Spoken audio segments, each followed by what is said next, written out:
శ్రీ లక్ష్మీ నరసింహ పరబ్రహ్మణే నమః. సాధారణంగా కుటుంబంలో చాలా రకాలైనటువంటి ఇబ్బందులు మనం చాలా ఇళ్లలో 100 ఇళ్ళు చూసుకుంటే అందులో సుమారు ఒక 70-80 ఇళ్లలో మన సంతానం యోగ్యంగా లేకపోవడం కావచ్చు, వాళ్ళల్లో ఆర్థికంగా ఇబ్బందులు కావచ్చు, ఆరోగ్యపరమైనటువంటి ఇబ్బందులు కావచ్చు, వివిధ రకాలైనటువంటి సమస్యలతోటి చాలా కుటుంబాలు కొట్టుమిట్టాడుతుంటాయి. అయితే ఎక్కడికి వెళ్ళినా కూడా ఏ క్షేత్రానికి వెళ్ళినా, ఏ తీర్థానికి వెళ్ళినా, ఏ జ్యోతిష్యుడి దగ్గరికి వెళ్ళినా కూడా ఇంకా మారుతుంది అని చెప్పుకునేటువంటి క్రమం చాలా ఎక్కువ పెరుగుతుంది. అయితే వీటన్నిటికీ కూడా మనకు పితృదోషాల యొక్క ప్రభావం ఉంటేనే ఇలాంటివన్నీ జరుగుతాయి అనేటువంటిది మనం ఎప్పుడైతే గ్రహిస్తామో, ఆ పితృదేవతల యొక్క అనుగ్రహాన్ని మనం ఎప్పుడైతే పొందుతామో, ఇవన్నిట్లో చాలా రకాలైనటువంటి మార్పులని మనం ఖచ్చితంగా గమనించవచ్చు.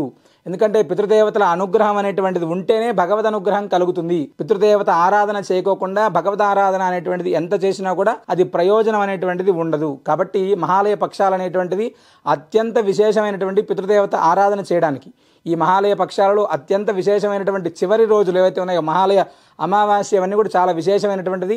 పరమ పవిత్రమైనటువంటి భద్రాచల దివ్యక్షేత్రంలో అత్యంత భక్తి శ్రద్ధలతోటి మహానారాయణ మహారుద్రహోమం కావచ్చు, మహాలయ తర్పణ శ్రాద్ధ కార్యక్రమాలు కూడా పితృదేవత ప్రీతికరంగా జరుగుతుంది. మనం ప్రత్యక్షంగా లేదా పరోక్షంగా ఈ యొక్క హోమాల్లో కావచ్చు, తర్పణ శ్రాద్ధ కార్యక్రమాల్లో పాల్గొనడానికి అవకాశం ఉంటుంది.